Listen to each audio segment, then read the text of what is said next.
So your current website might be a little bit old, a little bit boring, maybe a little dusty, maybe some new parts. It's very comfortable, it's something that you're familiar with. And ultimately, as you go through, you get used to it, it's a little underwhelming, and you're in sort of a product management mindset. And you can see here an example of Ron's current website. As of today, if you went to our website, it would look pretty much like this. So like I said, a little dusty, a little underwhelming, Drupal 7. The calendar sometimes works, sometimes not. Yeah, so ultimately, you may be asked to redesign your website. I started at ROM about 18 months ago, and my second meeting, right from HR to the Chief Digital Officer's room, was we need to redesign, literally the first sentence out of his mouth. We need to redesign our website, it's on Drupal 7, and end of life is in 6 months. And I said, we are 6 months behind schedule. And he said, what can we do? Now, of course, my first reaction to that was, okay, let's just migrate. We'll just hit the big migrate button and that'll work. And of course, went to DrupalCon, talked to a few people, talked to the actual group that built the migration module, and they said you should just be able to hit the button. But for reasons, we weren't able to do that. So ultimately, after trying to get away from doing a full redesign, I agreed and we started into what was essentially a very large project and a very big site audit. So as any set of heroes heading off on a journey, there's always that moment in the beginning where you meet your mentor. And I think that's something that we wanted to touch on first and foremost is how important mentorship is when you get into a project of this scale or something like this that maybe you've done before, maybe you haven't done before, but it's a really big undertaking. And you can find that mentorship within your organization, but you can also find it outside your organization. I know Perry reached back to former colleagues, and I know in my own experiences I've had wonderful mentors who bring an extra context when they're coming from outside. And the thing I always tell folks about finding mentorship is, it's kind of daunting. You go to send that note or that email and ask someone for their time or their ideas, and that's a little bit intimidating. But I always say, think about how you would respond.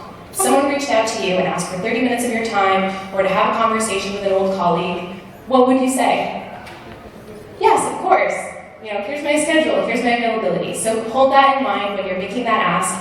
Most people are going to respond the way you would, which is absolutely, when can you book time? And the other big thing when you go onto a project like this is you're kind of answering the call moment. You're moving from this product mindset where you're doing this continuous improvement, you have things coming from different departments, you have lots of requests going on, into this project phase, which is different. It's going to feel different. It has a hard start and stop date, and you have that classic trilogy of time, scope, and budget on a project like this that really dictate the way that you navigate. And so that mindset shift for yourself, for your team, and for your stakeholders is going to feel new and different, but it's important to acknowledge it because you'll go back to product mode eventually, but acknowledging that you're moving into this very unique stage of development can help you set yourself up for success. So you start the project cycle. So you move from the ordinary world of your current website out into this new world. And like I said, we did a site audit and started looking at new technologies that were available. Drupal 9 at the time, now it's Drupal 10. So there's a lot of things that change along the way, and you're going to be getting a lot of new information, and a lot of it is going to be a little bit daunting. In your product world, you're an expert. You're always the expert. You know this better than anyone. And as soon as you move into a project cycle, everything's new. You have new opportunities, you have new technologies that you can leverage, but just because you can doesn't mean you should. And that's where you need to keep your eyes open. And make sure that along the way, you're keeping an open mind, you're humble about it, because it is going to be a humbling process. You went from being an expert to being a learner. So keep that in mind along the way, and hopefully the journey will be fantastic. So the first thing I started doing after the site audit was started building my team. One, as I said, day one at ROM, I knew nobody. I hadn't met my team yet. So how do you build a team for a project redesign of this sort? The very first thing we did was got with my team, started talking about the current state of affairs, what did the thing look like, what were the problems that they were having, and one of the things that they identified was we spend a lot of time helping people with content instead of building new tools. So that was immediately one of the goals We also started into presenting the idea of a web advisory group. And I know a lot of people might say, oh, a committee. Design my committee, it's a bad idea. I'll talk a little bit about that more in a bit. But we also engage with Evolving Web and their visual design partner, LG2, to help. And again, like I said, you're moving into a new world. For me, I might do a redesign every 5-10 years. They do them all the time. So it's a very familiar space for them. And so go to the experts, utilize them. And so we're able to partner with Evolving Web and LG2 to do that. I also, I requested a project co-lead, which a lot of people I know don't want to give that sort of co-leadership role to, but I worked previously with somebody as a co-lead on a project for many years, and it was a fantastic experience. So that was definitely something that I wanted to follow up here. And yeah, so then once we got involved, you got to keep learning about this new world. And so we got into gathering insights. It was amazing because the team at the ROM had done so much work previously. They had done a bunch of surveys, they had great personas, they had done work already on their sitemap. So we went through all of that existing work, but also went through and did extensive interviews. We did some user testing, and so we really took the time to pause, get to know the ROM today, get to know the needs, and prepare ourselves for the rest of the project. So I basically joined the project as a tech lead, and being a developer at heart, I hated planning. Right? It's one of the most boring things that the developer wants to do. Like, I just want to do the things. But for this scale, for this project of this scale, planning has never been more important. And you'll actually hear me mention the words plan many times throughout the slide, just to kind of like really reiterate just how important it was. If I remember correctly, we actually ended up with maybe 5 different plans.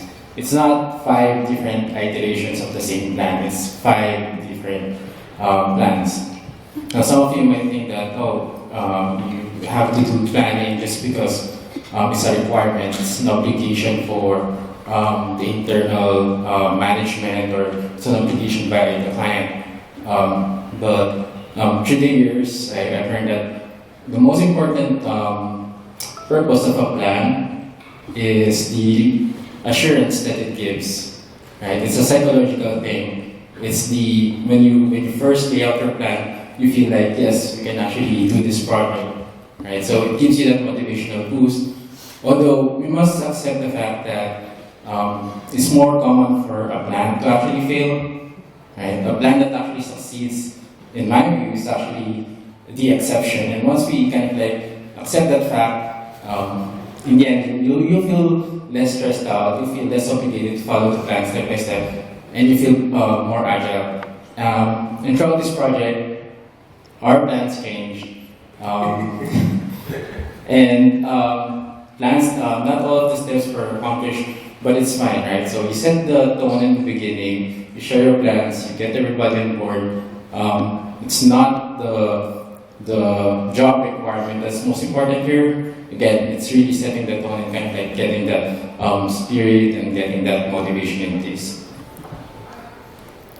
So one of the plans that we actually ended up having in the beginning, after going all through different sessions with Barry and his team, we had technical specs, that's one plan. We have content model, that's another plan. What you see here is actually an example of a content model. So, like any plans, it's not going to end up exactly the same here, but it gives you a visual overview of how you want to structure Drupal and its content types. I find that one of the most important columns here actually is the field type and the reference entity type, because then you really can have that overview of how to tie things down together. What are the things that you might not need at all? Like you can further trim down the fat if needed, and maybe also catch some of the things that you might be missing.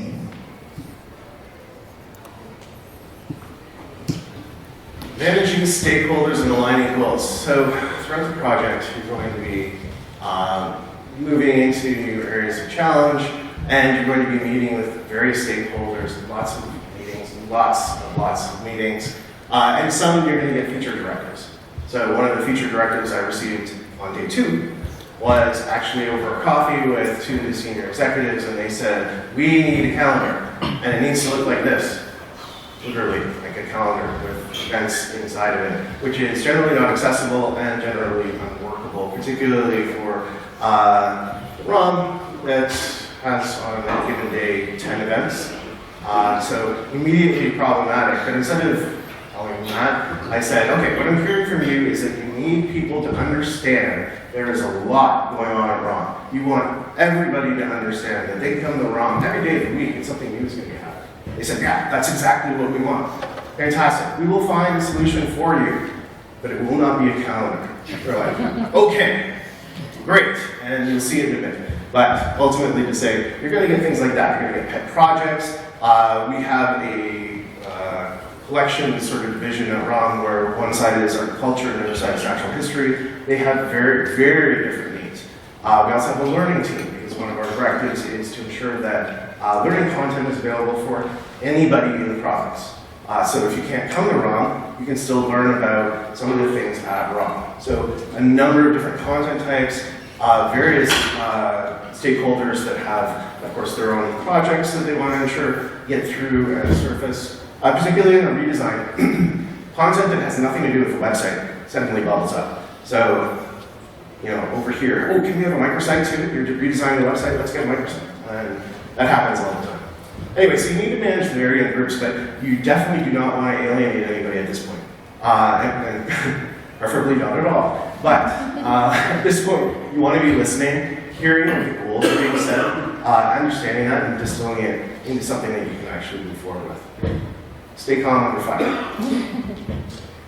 And yeah, you're going to start converting your insights into action. And so taking the time to distill those insights down into some goals and really aligning that, I think that's something that was really helpful in this project. You know, Perry had his different sets of stakeholders and we had opportunities to go and take those outcomes and those goals back to them. And that's something that can be really helpful when a debate comes up later, is that you can kind of go back to those touchstone statements and goals that you set at the beginning of the project and kind of realign folks.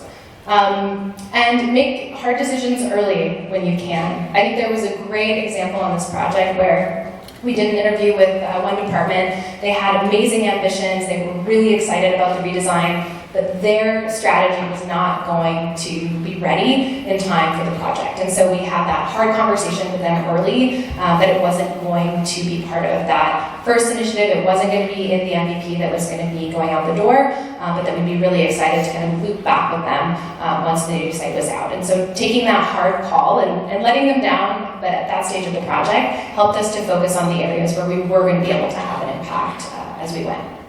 And yeah, not everyone's going to agree. It's essentially impossible that you're going to go through this process and everyone's going to be like, yeah, we all agree, and this is all going to be great. But you know, having those expectations and goals, we could come back to those and signaling along the way to folks that, you know, it's okay that you disagree, but this is the direction that we're heading in, so that nobody was getting caught off guard. Oops.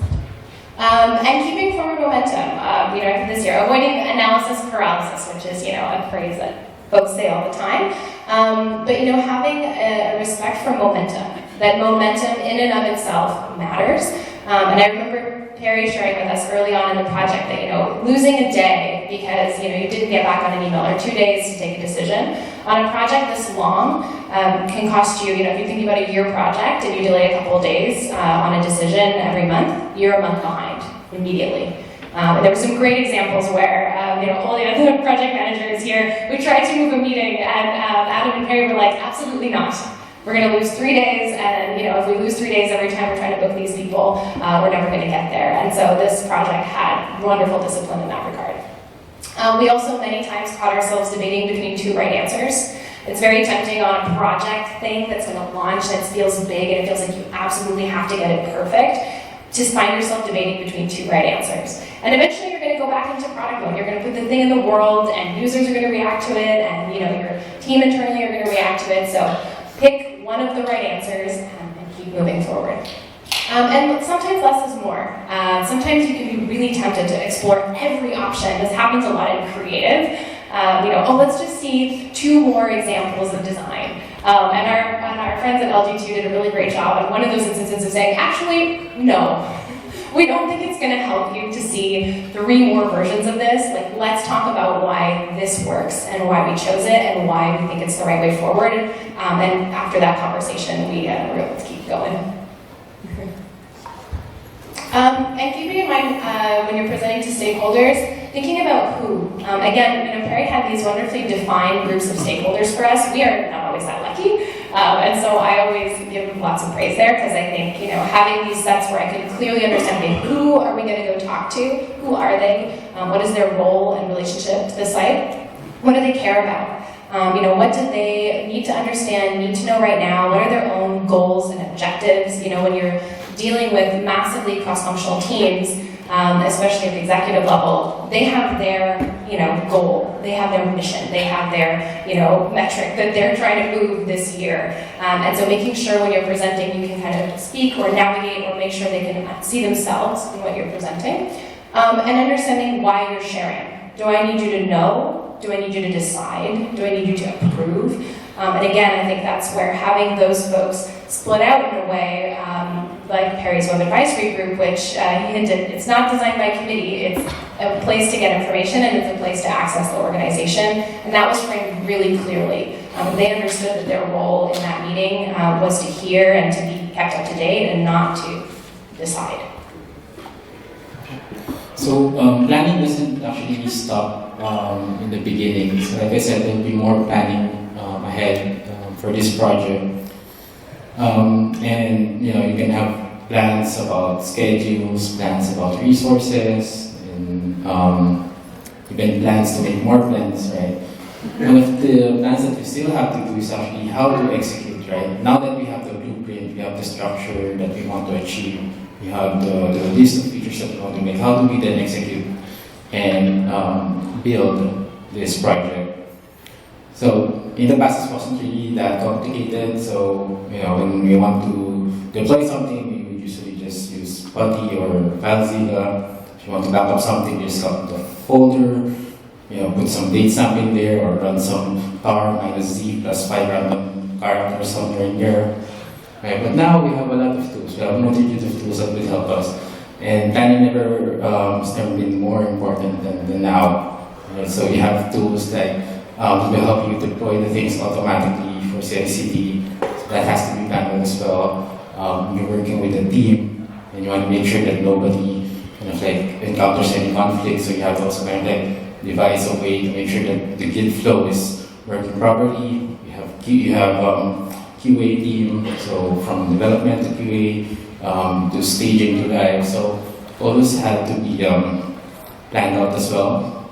And being in a position of the tech lead, you kind of find yourself in a role where you have all the liability, but none of the responsibility.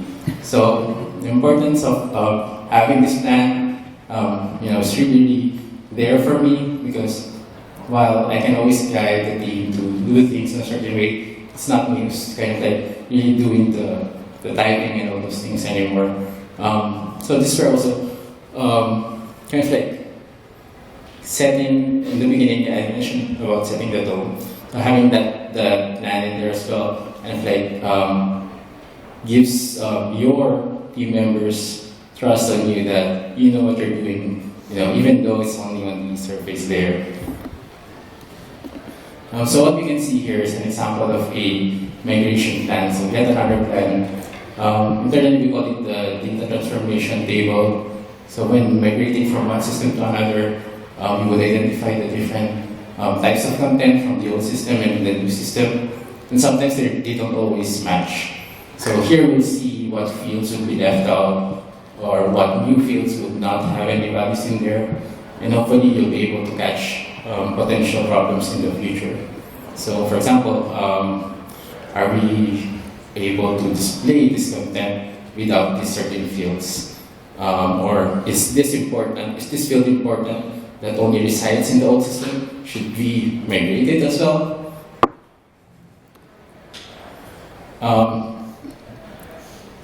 So, managing expectations. When I first met Perry, I was kind of I really felt that he was a jolly person, and he still is.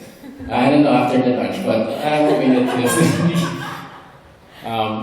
And for me, Barry was kind of like the client that who knows tech, was been a developer before, so he knows the plight of a developer, he knows the challenges. So managing expectations was a bit smooth, but it's not always going to be like that. You'll have clients that are on the other side, where he's super techy and knows a lot and would expect more because he knows being a developer, he knows about the system that you're working on. And then on the other end, you have clients where knows nothing, right? And they might have different set of expectations. So it's important in the beginning to also set their expectations of what they envision and what are the technical capabilities and technical limitations, right? And hopefully somewhere you meet in the middle.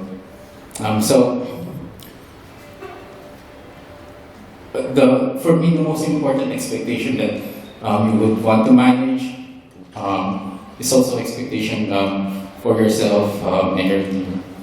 I said in the beginning, not all projects kind of like turn out well in the end. There's always something in a project that doesn't make it in the end. So you just have to accept that fact in the end. And other than expectations, you also have to manage the scope. So in the beginning, we're so excited this new project, new chance to discover things and kind of like challenge yourself. So as a developer first, I was very excited and I just said yes to everything. Right? That was great.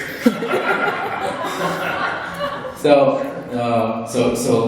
sometimes you'll end up with a client where he has Lamborghini in mind, but after midway the project, he said, "Oh no, this is looking more of like a Toyota Corolla." Right?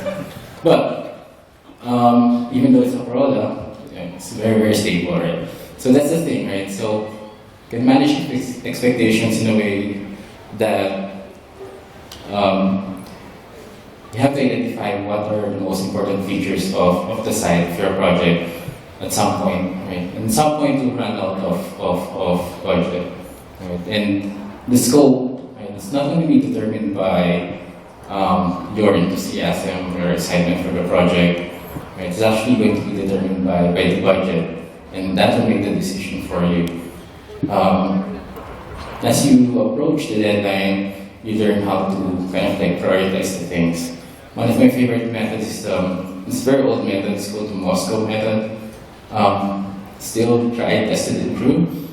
And so yeah, that kind of like one important thing as well is that you have to be honest with the client. So try to be as transparent as possible.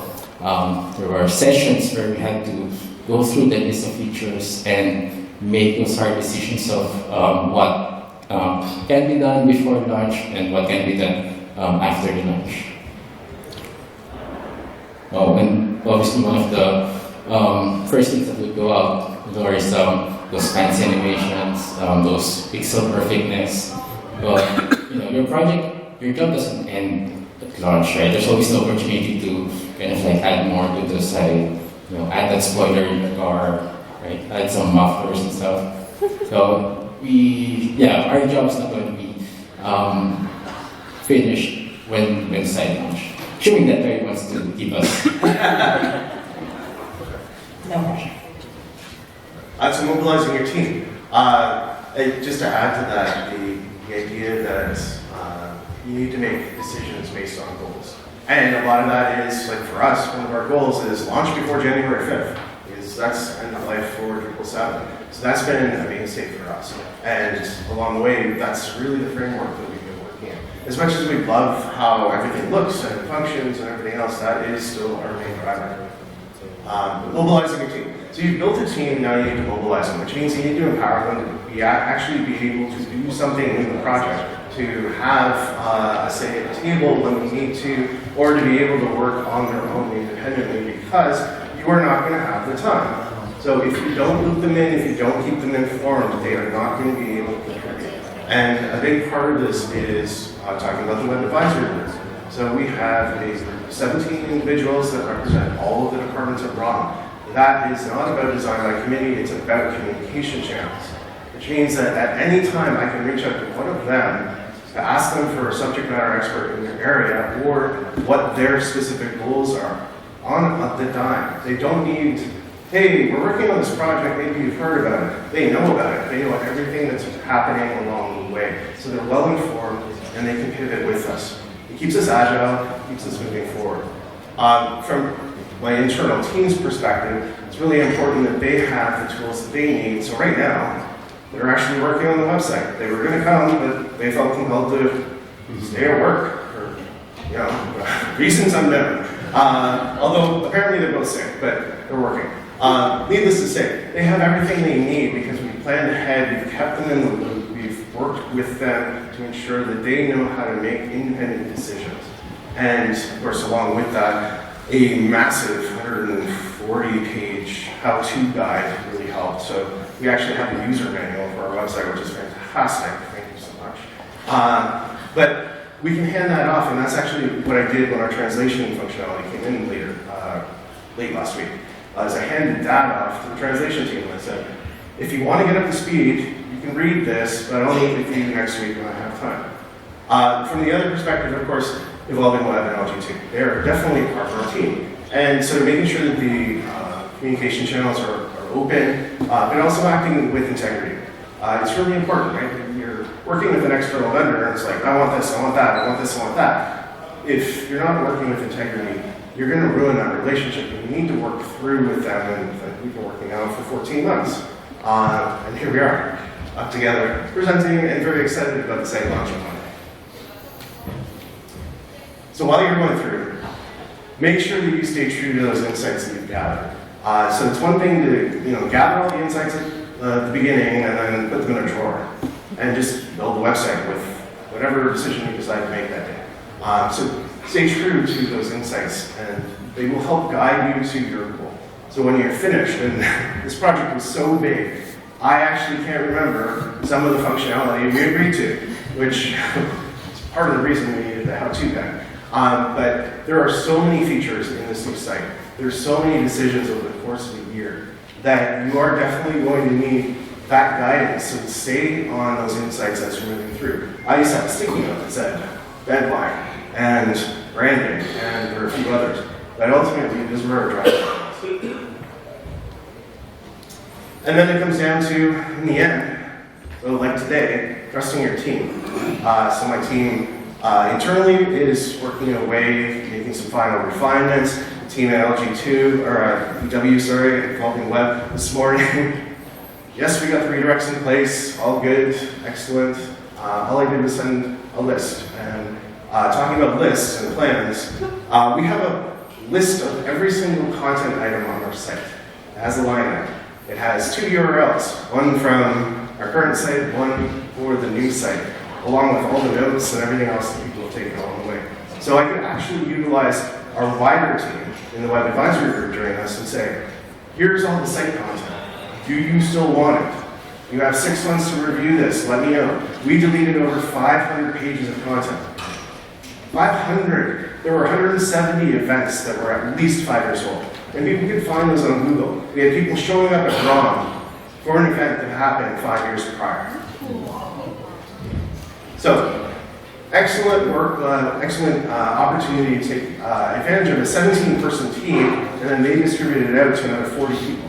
So ultimately, the team that was working on this was about 65 people at ROM. And surprise, another plan. So this time is the launch plan.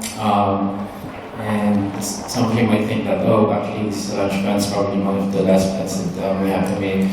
But on the contrary, it's actually a plan that we should have from the very beginning. Because our launch plan doesn't only consist of steps that you need to do 2 days before the launch, during the launch and after the launch, but it also consists items in there, checklist of what are the best practices that you want to implement, what are certain ADRs that you have to make sure to implement. So ADR is architectural decision record. So that checklist, some of the items in there can actually be done already from the very, very beginning of your project to ensure that as you build the project, it goes quite smoothly. So in this phase, during the launch, we definitely need to involve not just everyone from the team, but also the IT team from Perry, from ROM, because some of the things definitely are out of your control. For example, setting the TTL, lowering it, changing the ID where the DNS points to, so things like that. On the day of the launch itself, I would strongly recommend that have that 30 to 45-minute call with your client, make sure everyone's there.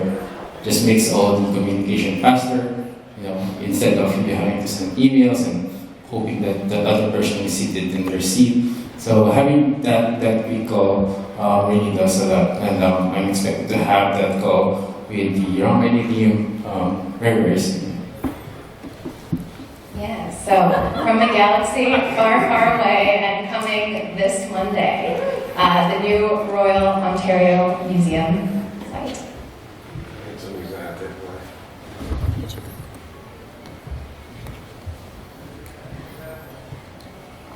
If I think we have time, we could do a live demo. So,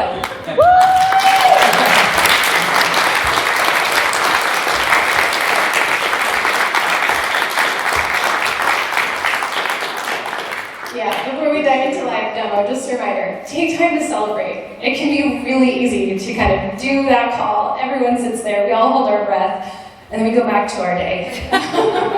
and to the million requests that are going to come to you, because once you put something in the world, everybody's got something to say, and everyone is inspired. I always try to think of feedback as a gift. It's information I didn't have, and to remember that sometimes feedback and ideas that come, although you're tired and you're over it, when you get those things, it's because people are inspired. They're excited by what they see. They want you to do more in their department because they love what you've done somewhere else.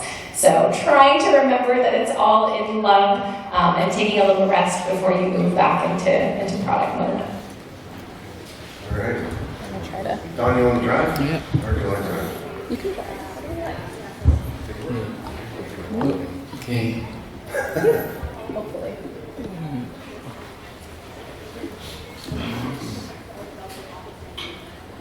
While we let Don not have the pressure of all of our eyes while he's trying to get you guys a live demo, we could do some questions while we give Don some grace there. Sure. Oh yeah, here.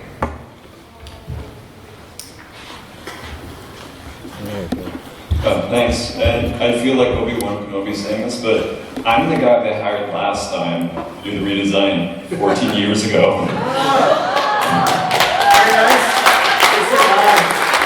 It's actually 14 years. Yeah. That's when the gray hair started. And yeah, I mean, launched Drupal 7 for them. If I could go back and do it again, one thing I would do differently, and this is a question for you, is identifying the champions that can help run interference for you with other senior stakeholders and get them on board. And I know you talked about this a little bit earlier, but I wanted to see, is that something that you had a conscious strategy for, or how did you address that with those senior stakeholders? Yeah, that was me.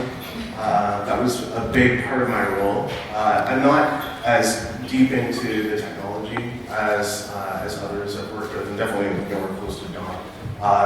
But a big part of my role is definitely playing a diplomat in a lot of cases. So ensuring that communication channels are open, working with the executive. I report directly to the chief visual officer just because of the fluke of structure. So it does kind of flatten the hierarchy there. But ultimately, we as a group set out specific times that we would present to the what we call the senior management team, was about 20 people, and then the top management team, which is about 10. And that was very in advance planned. Like I think the first one was planned 3 months in advance, and the next one was 6 weeks in advance. As we get through the project, they shortened a little bit, but ultimately those stop points. We actually found that after the visual design presentation, they were pretty much confident that we were heading in the right direction, and they just wanted touch points as updates after that. So we did need to prove our path though. So that was a big part of it, was making sure that they felt confident that we were on the right path, making good decisions based on sound insights. And I think the other point, which was really helpful, is we did group studies and things, but we did a one-on-one interview with every head of each function. So strategy team sat down with every single department and downloaded from them their dreams, their hopes, their worries, and we were able to, as I was saying, take some hard decisions at the beginning and have those hard conversations with, one department where they were so excited and like, great, that's all amazing. When is it going to be ready? And then maybe in like 9 months. I'm like, okay, it's not going to be in in the launch, but we're going to loop back, with them, and I'm sure that they're going to have that opportunity to get those dreams to come true. So I think that helped as well. They all felt really heard at the beginning of the project, and that can make a big difference. Definitely. And there's always a little bit of friction. One of the benefits we had was identifying very quickly that there were disparate needs and how those could coexist. So learning has very different needs, like collections, and very different needs for marketing. And the events portion of it, I think, works for everyone. So one of the great insights that we ended up with was realizing that although our different groups spoke differently about how they manage things, ultimately they're all running programs. So programs are sort of consistent, they live, they exist forever, but sporadically there'll be an event that's associated with it, there'll be resources. So that model actually worked really well for us because we can actually pull a lot of content in that way. But this is a real live site that will be launched on Monday, and it is absolutely fantastic. I've worked in Drupal for 14 years and websites for 25. And it's amazing. It's easy to make a small website look great. It is so hard to make a 4,000-page, 5 different group website look good and consistent, and on mobile, and on tablet, and everywhere. And to be able to present events and exhibitions and galleries, you should show the gallery widget because that looks beautiful too. To be able to sell tickets. So our boss ticketing system, which is a very intense ticketing system, connects directly to the exhibition pages and the event pages so that ticket availability loads and connects to our ticketing directly. We get to highlight our galleries. There is a calendar of events, and it's a little bit different than what you might think, and they love it. So we're still pulling in events, but they're starting to come in. So this is actually what my team's working on right now. So these are fresh out of the oven, but if you go to what's on the date picker. So instead of having an actual calendar, we have a date picker.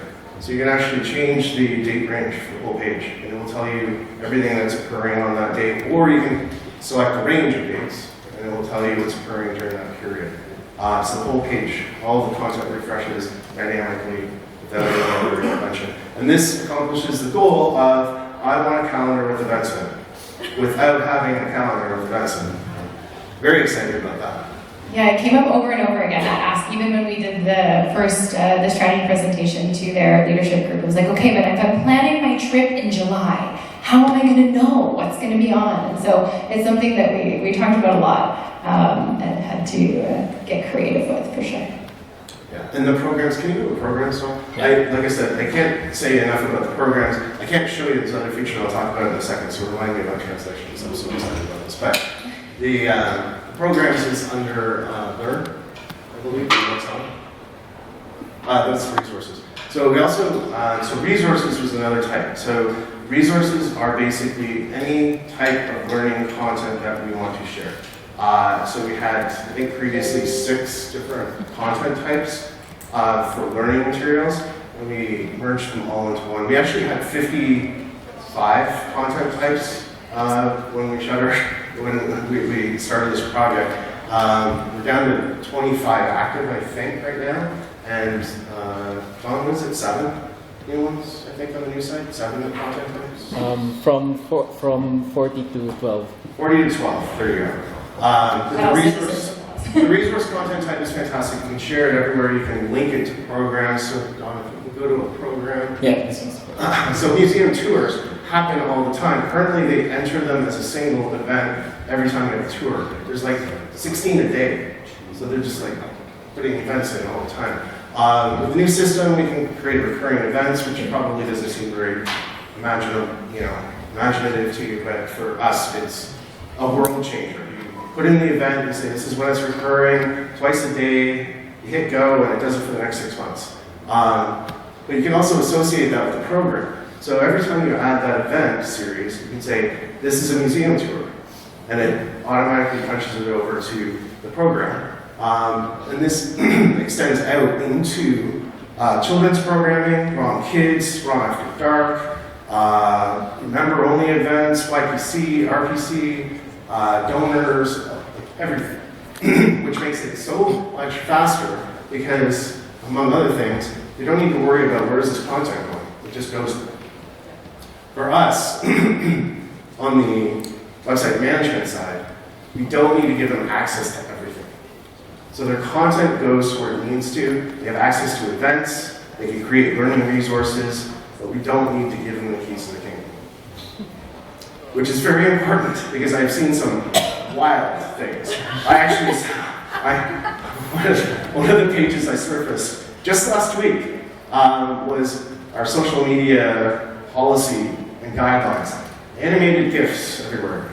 Like, literally. I thought it was dancing cats at first, but it was, yes, the dancing social media guidelines.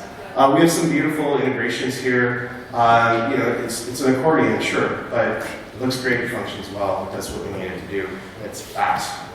What you can't see, and this is like my favorite part, honestly, I wish I could show you.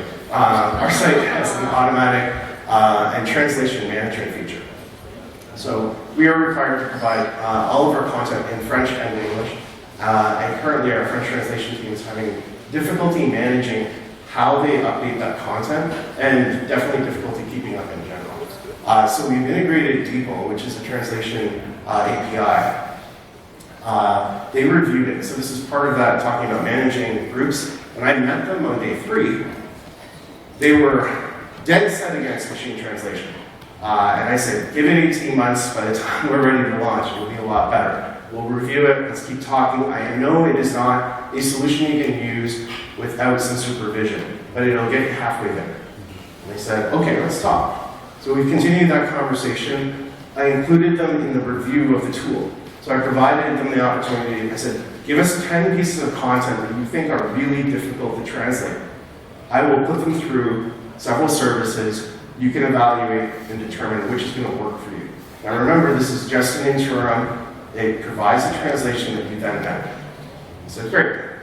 It came back and like, whoa, this is so much better than it was a year ago. Let's go with this one, we went with EvolveDrupal. And I showed them sort of preliminary of the tools. On any page, you can hit translate, and it automatically sends it to people, automatically translates the page. You don't have to do anything. That's easy for me, that's great. What's even better is for the translation team, they can do a pause before publish, which means they hit the button, it pulls it up in front of them, English on one side, French on the other. They can scan it, make their edits. They never have to go into Drupal, aside from pushing the translate button. So they don't have to edit pages. Once they hit publish, it goes into all the components, all the paragraphs, automatically. So that, for them, is a game changer. They don't have to know how to use Drupal, all the component types. They need to use one button. That's it. So for me, that's going to save them hundreds of hours a week. Just time checking. Yes, Because we're between his books and lunch. I'm very excited about this. It's brand new. It's very cool. It's very exciting. Any other questions? Yeah. Breanne, I think it was you were talking about a slide. Oh, thank you. You were talking about a slide on the analysis paralysis, something about don't decide between two right decisions. Or yeah, don't overly stress. We caught ourselves a couple of times in this project, like, are either of these truly wrong? Right, so could you give me like a concrete example, and then like what did you do to continue like momentum past it? Let me think on this project specifically, Perry, I don't know if one jumps to mind. Of like two right answers. Oh, yeah. Well, ultimately, when you're building a website, a lot of the time you can go left, you can go right. Who's to say which is the best way? Which is why a lot of people do A/B testing.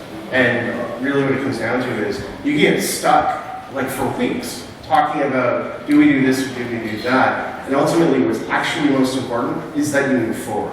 Because if you don't move forward, and that's kind of what the backdrop of this slide is, you're going to be in a lot of trouble. So ultimately, it's more. Is that just you saying? Is that just you coming in diplomatically and saying you're going this way? Oh, yeah, it depends on the group. So in a lot of cases, I think it was a lot of input, like us, just saying like, oh, we could do this or we could do that, and let's ruminate on it and talk about it next Wednesday because we have no regular Wednesday meeting. When it's external groups, typically we would say, let's present that in the next meeting, and we'll give you the options, and we usually pitch pretty hard on what we thought would be the best recommendation. Yeah, it's often, I mean, I think in most of the cases it was, we were doing it to ourselves, where you're like, the group of folks who can just take a call and move forward, we're getting stuck in the hours of operations we spent way too much time on this. And at some point we just went, oh, this doesn't matter. Like at some point they're gonna see it and we're kind of overly trying to optimize it for every single user experience, and at some point like this is beyond good enough. It's way better than what we have on the site currently. And until users start interacting with it, it's good enough. So that's an example for sure. Yeah, that is a great example. Hey there. So I was going to ask the content types question, but then you guys wonderfully volunteered all that, which is super cool.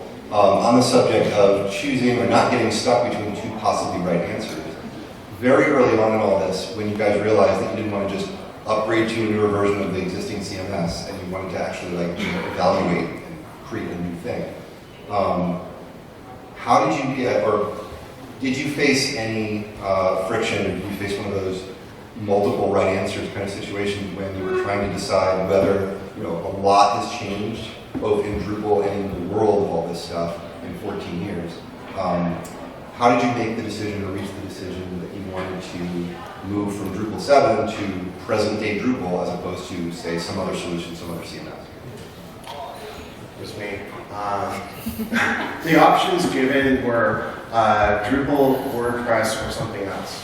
And part of the reason for that was the entire Drupal team at ROM had left. So there were no longer any Drupal resources internally.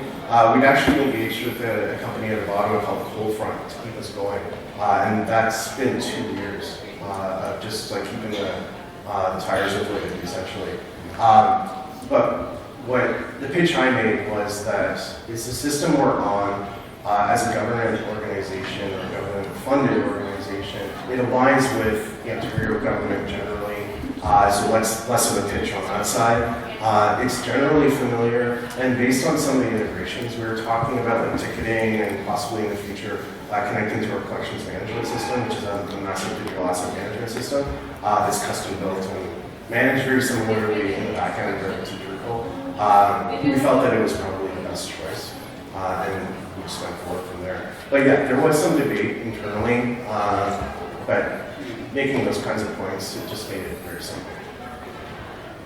I got the eyes from Breanne. So we're going to wrap it up, but we'll be around. If you have more questions, come find us during lunch or coffee break. We'd love to chat more about the project. Thanks, everyone.